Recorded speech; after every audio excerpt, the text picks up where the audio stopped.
Tribunnews 92 jemaah calon haji Kota Tual yang diberangkatkan hari ini didominasi oleh perempuan. Sebanyak 92 jemaah calon haji Kota Tual dijadwalkan berangkat ke Kota Ambon pada hari ini, yakni Senin 3 Juni 2024, yang mana mereka akan bertolak dari Bandara Karel Satsuitubun Ohoi Ibra, Kabupaten Maluku Tenggara, dengan maskapai penerbangan yang telah ditentukan pemerintah setempat. Berdasarkan jadwal, calon haji diberangkatkan ke Kota Makassar, Sulawesi Selatan pada 4 Juni 2024 pukul 15.20 waktu Indonesia Timur.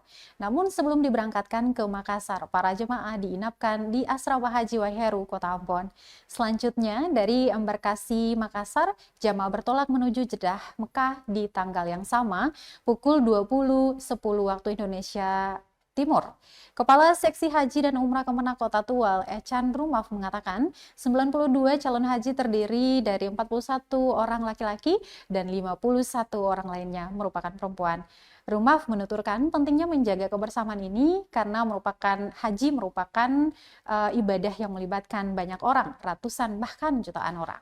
Dirinya berharap semoga seluruh calon haji selalu dalam keadaan sehat walafiat hingga dapat melaksanakan ibadah haji dengan baik.